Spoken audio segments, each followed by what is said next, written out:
ये कहानी है एक फैमिली के बारे में जो कैंपिंग ट्रिप पे निकलती है और ऐसी जगह पहुंच जाती है जहां के लोग बुरे हैं और इतने बुरे हैं कि वो लोगों को मारकर खा जाते हैं। तो चलो मूवी की शुरुआत करते हैं इस फैमिली से। इसमें एक औरत है जिसका नाम कैथरीन होता है और एक आदमी है जिसका नाम वेस्ली होता है। ये आदमी कैथरीन का दूसरा पति है। कैथरीन की एक बेटी है जिसका नाम जेसिका है। जेसिका अपने बॉयफ्रेंड कार्तिस के साथ ट्रिप पे जाने के लिए आती है। जेसिका के दो भाई होते हैं, छोटे वाले का नाम सैम होता है और बड़े वाले का नाम टोबी होता है। जेसिका अपने भाइयों से मिलती है और फिर गाड़ी चल पड़ती है मंजिल की ओर। वेस्ली ने सबको फोन साथ ले जाने से सख्त मना किया हुआ है क्योंकि उसे कोई डिस्टरबेंस नहीं चाहिए। काफी देर ड्राइव करने के बाद उन्हें लगता है कि वो मैप के अकॉर्डिंग रास्ता भटक गए हैं। गाड़ी को साइड लगाते हैं। वहीं साइड में एक बूढ़ा आदमी बैठा होता है। बात करने पर पता लगता है कि वो बूढ़ा सठी आया हुआ है। वेस्ली उससे बोलता है, बस तुम इतना बताओ कि हैंसन फार्म कहाँ पर है। वो बूढ़ा कुछ देर हंसता है और फिर बोलता है, थोड़ा और आगे जाओ, फार्म मिल जाएगा। फिर वो उठकर गाड़ी के करीब आता है और पीछे बैठे सैम को घूरने लगता है। बूढ़े की हरकतें देखकर वेस्ली गाड़ी को आगे बढ़ा देता है और फिर फाइनली वो फार्म पर पहुंच जाते हैं। उन सबको वो जगह काफी पसंद आती है। वो टेंट वेंट लगाते हैं और फिर रात हो जाती है। वो आग जलाकर उसके आसपास बैठकर बातें करते हैं। बात करते करते वेस्ली गाड़ी में जाता है तो उसे एक फोन वाइब्रेशन सुनाई देता है। वो उस फोन को लेकर बाहर आता है तो पता चलता है कि वो फोन टॉबी लेकर आया था। वेस्ली फोन को उठाकर फेंक देता है। फिर रात में जब सब सो रहे होते हैं तो जेसिका और कार्तिस इंटीमेट होने ही वाले होते हैं कि तभी सैम को गाड़ी की खिड़की से कुछ दिखाई देता है। वो उठकर चीखने लगता है। सब उसके पास आते हैं तो वो बोलता है, गाड़ी के बाहर कोई है। टोबी सैम पर गुस्सा होने लगता है और बोलता है, चुपचाप सो जाओ, बाहर कोई नहीं है। फिर जेसिका उसे अपने साथ सोने के लिए ले जाती है। कुछ टाइम बाद जब सब सो जाते हैं तो कार्तिस गाड़ी से बाहर आता है और सिगरेट जलाता है। उसे वहां पे किसी और के होने का एहसास होता है। वो उसे मारने के लिए जाता है तो पता चलता है कि वो वेस्ली है। वो एक दूसरे से बात कर रहे होते हैं कि तभी कैथरीन की चीखने चिल्लाने की आवाज आने लगती है। वो दौड़ते हुए जाते हैं तो देखते हैं टेंट में आग लगी हुई है। सब गाड़ी से बाहर आते हैं और फिर किसी तरह कैथरीन को बचाते हैं। कैथरीन बुरी तरह से जल गई थी। तो भी पूछता है, ये कैसे हुआ? तो वेस्ली बोलता है, बाहर पेट्रोल लीक हो गया था और ये एक एक्सीडेंट है। जेसिका बोलती है, एम्बुलेंस बुलाओ। तो वेस्ली ने जो इमरजेंसी के लिए फोन रखा हुआ था वो भी कहीं खो गया था और गाड़ी भी स्टार्ट नहीं हो रही थी। तो वेस्ली ने बोला, इस टाइम अपनी मॉम का ख्याल रखो, हम सुबह फार्म से नजदीक जो भी जगह है वहां जाएंगे। वो सुबह एक तबेले जैसी जगह पे पहुंचते हैं। वेस्ली आवाज देता है कि यहाँ कोई है।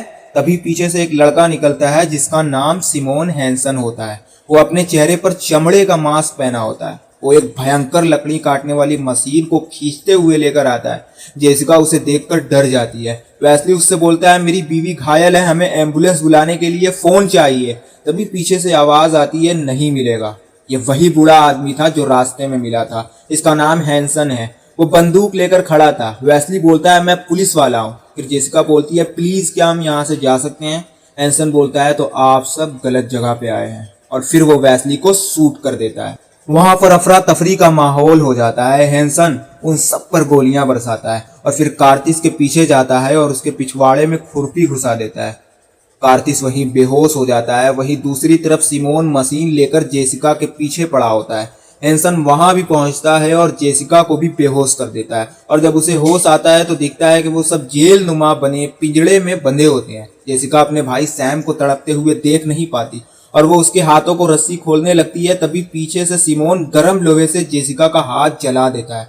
वो सैम को जलाने ही वाला होता है तभी हैंसन आ जाता है और बोलता है, उन सब का हाथ खोल दो।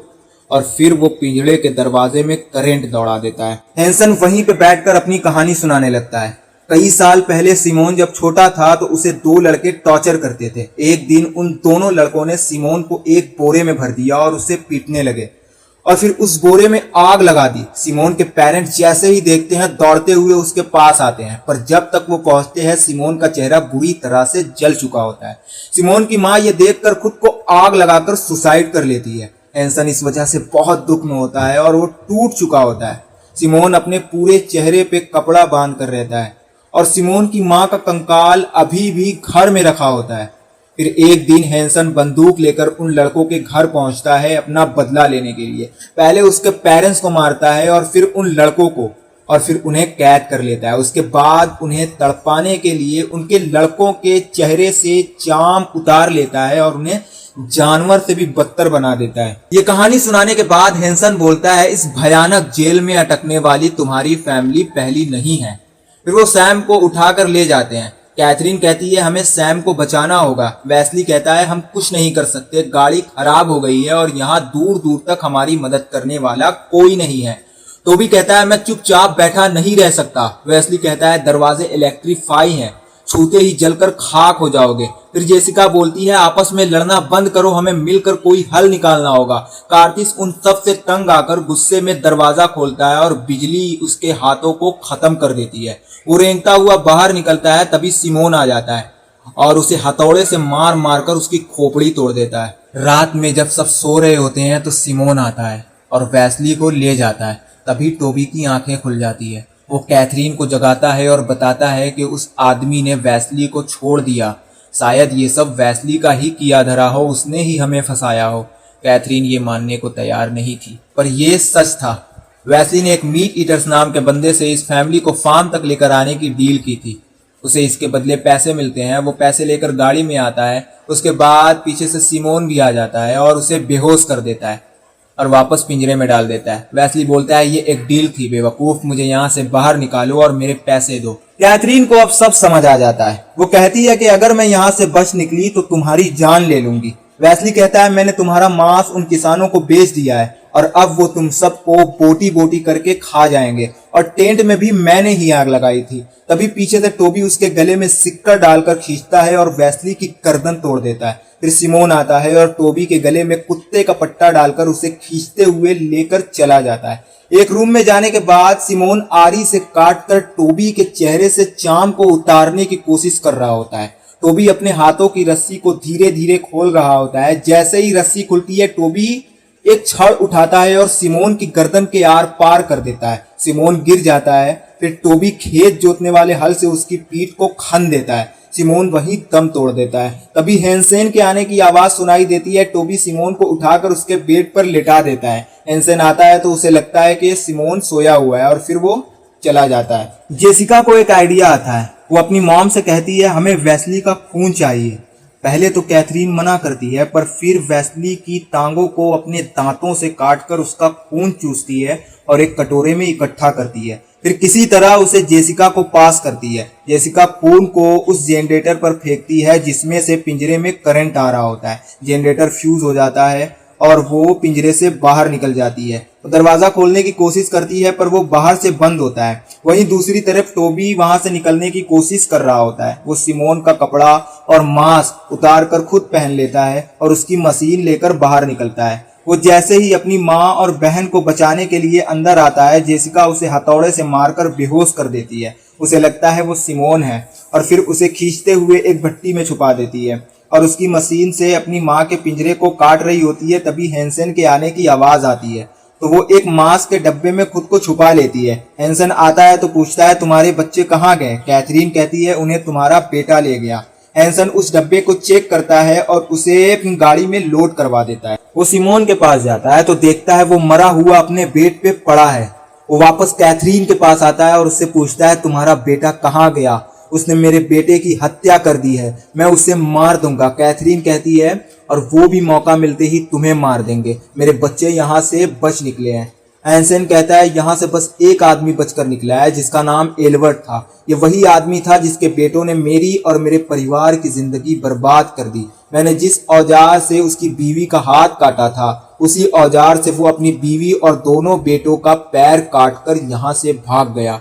फिर वो कैथरीन को वार्निंग देकर चला जाता है। अगले सीन में जेसिका दिखती है। वो उस डब्बे से निकलकर बाहर आती है और एक घर के अंदर जाती है जहाँ एक औरत और एक आदमी होते हैं। वो उनसे मदद मांगती है और पुलिस को फोन लगाने को बोलती है। वो कहते हैं, ठीक है, तुम आराम से बैठो, हम पुलिस को बुला रहे हैं। फिर जेसिका की नजर उनके डिनर पर पड़ती है। वो इंसान के मांस खा रहे थे।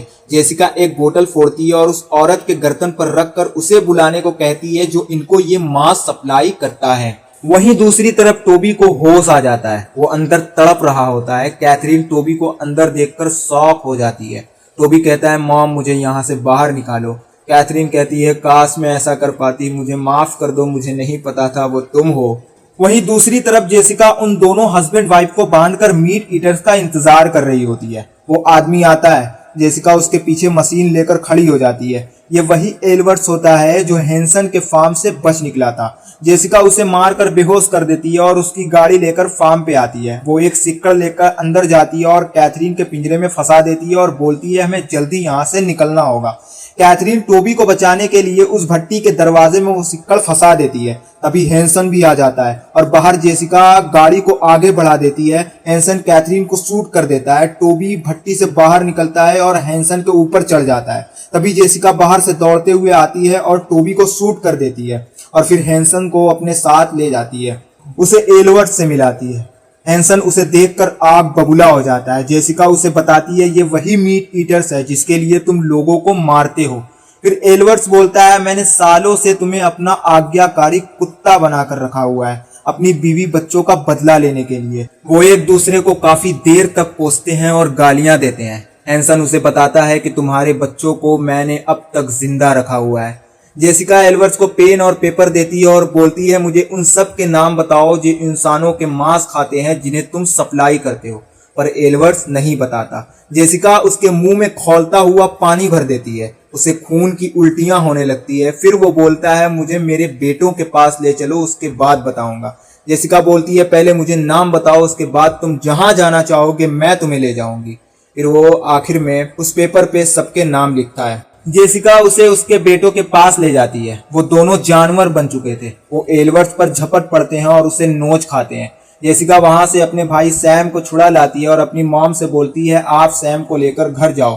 कैथरीन कहती है तुम भी हमारे साथ चलो, हम फिर से शुरू करेंगे। पर जेसिका उनके साथ नहीं जाती। कैथरीन रोते हुए वहां से चली जाती है। फिर अगले सीन में दिखता है कि जो भी लोग इंसानों का मांस खाते थे उन सबको जेसिका ने कैद कर रखा है उसी हैंसन फार्म में। जेसिका उन सब से कहती है आज से तुम्हें खाना नहीं मिलेगा, जिंदा रहने के लिए तुम्हें खुद का ही मांस खाना होगा, तुम्हारी यही सजा है। और फिर वो हैंसन को भट्टी में जाने को बोलती है। हैंसन बोलता है बदला खतरनाक होता है। जेसिका कहती है ये इसलिए है ताकि कोई और तुम्हारे जैसा दोबारा ना हो। हैंसन भट्टी में चला जाता है। जेसिका वहां से बाहर निकलती है और वही दरवाजे पे बैठ जाती है। उसके पास बंदूक की बस एक ही गोली बची होती है।